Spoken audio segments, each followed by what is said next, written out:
Good evening, I'm Dakota Makris. The annual SOAR Summit is coming up this week in Corbin.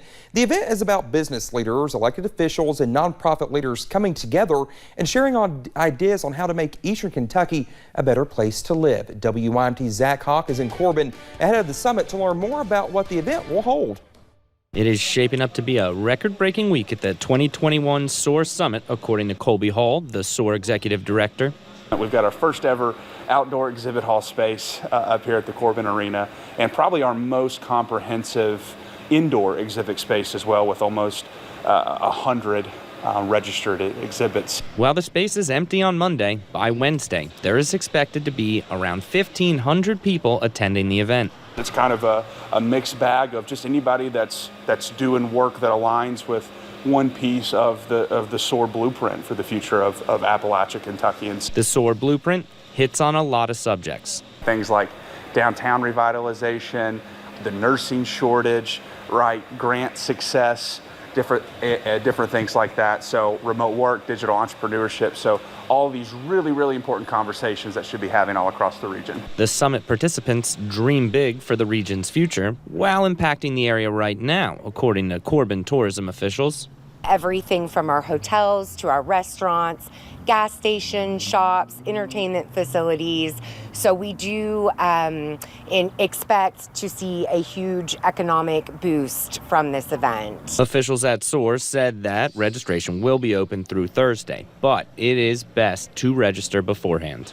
In Corbin, Zach Hawk, WYMT Mountain News. Well, the annual SOAR Summit is the only event of its kind focusing on the issues and activities of Eastern Kentucky. We, of course, will have full coverage of the 2021 summit on Wednesday and Thursday. A school bus caught fire Monday morning in the Vico area of Perry County today. You can see that there on your screen. Chief Blake Dean with the Vico Sassafras Volunteer Fire and Rescue Team confirmed with us that they received a call around 11:40 this morning. Chief Dean shared that a Perry County school bus caught fire. He also confirmed that nobody was harmed in the fire. The children on the bus were safely evacuated.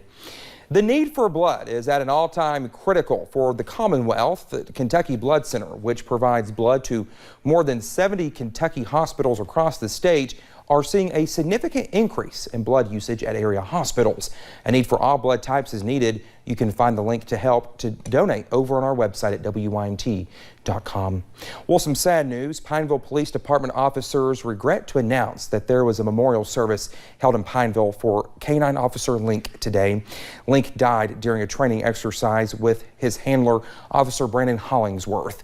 Link came to the department in January from Morristown, Tennessee. He played a vital role with the department in several operations that resulted in the detection of illegal narcotics. Officers Link and Hollingsworth most recently visited Pineville Independent Schools as part of Gear Up Week.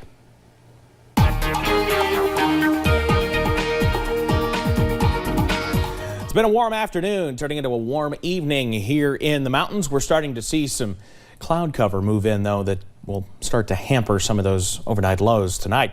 Outside right now from our camera at I-64 at Moorhead, you see those clouds streaming in as we've gone through the daytime hours today. Taking you on to Buffalo Mountain here in Perry County. Sun actually falling behind some of those clouds, so actually a pretty nice shot out there right now as we've finally fallen below 80 here in Perry County. Outside of Ashland, everybody in the area now below 80 degrees, though some of us still knocking on the door at Prestonsburg and Hazard. Some mid-70s, though, as you head on into the Cumberland Valley. It's a clean sweep in the mountains right now, but you don't have to look far to see showers on the increase to the west of the Louisville area, and it's that frontal boundary that'll be heading our way later on tonight. Clouds on the increase, middle 60s as we head into the overnight hours. We have plenty of showers on the way, but first, more sunshine. I'll have those details coming up in just a bit. Steve? All right, Evan, thank you. The positivity rate in the Commonwealth continues to decline. Governor Beshear announced 722 new cases of COVID today, increasing the statewide total to 714,904. There were 23 new deaths, bringing the death toll to 9,150. The positivity rate is a little more than 8.25%. You can always find the latest COVID-19 information over on our website at WYMT.com. Well, our Steve Hensley sat down with two healthcare workers from ARH to discuss several topics surrounding COVID-19, vaccinations, and several COVID COVID treatment options in the works. WIMT's Alyssa Williams has the highlights from today's Issues and Answers segment. With COVID-19 still prevalent within our communities, there are still questions being asked. In terms of COVID-19 numbers, ARH and MCHC infectious disease specialist Dr. Ferris Cotter says within the 13 ARH facilities, there are only 89 patients being hospitalized for COVID-19 related complications. Our numbers are going down. Our positivity rate is going down to 8.5% as of this morning. So numbers are getting better, yes. And Pfizer released a third vaccine dose and booster shot for those eligible. Healthcare professionals say we could see a Pfizer vaccine for children ages 5 to 11 very soon. It's only going to improve when the kids start getting vaccinated.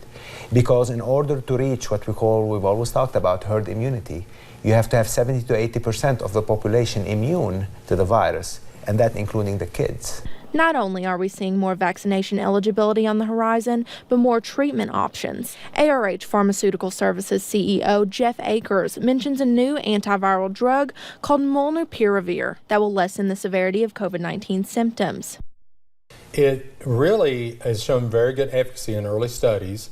Not looked at the detail of the studies yet, but the early release data shows a 50% decrease in their primary outcomes, which is very good. Keeping everyone informed on the latest updates surrounding COVID-19. Alyssa Williams, WIMT Mountain News. Well, to hear more about the topics mentioned today and other issues surrounding COVID-19, you can watch Issues and Answers tonight at 7 o'clock right here on WIMT. Well, this past weekend, Wolfe County Search and Rescue reported seeing multiple copperhead snakes on the trails at the Red River Gorge. As we get into fall, the snakes begin to look for winter dens and can be more active.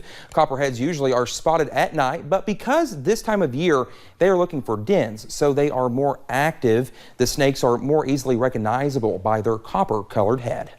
The pattern looks like a row of Hershey Kisses, and the head, no matter what the color tone of the body is going to be a coppery orange color.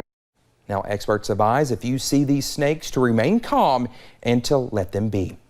Well, between Salyersville and Prestonsburg is a new seasonal attraction that has many locals amazed. A homegrown harvest-themed space to bring family fun to Floyd County. And as WIMT's Buddy Forms found his way to the man who opened it.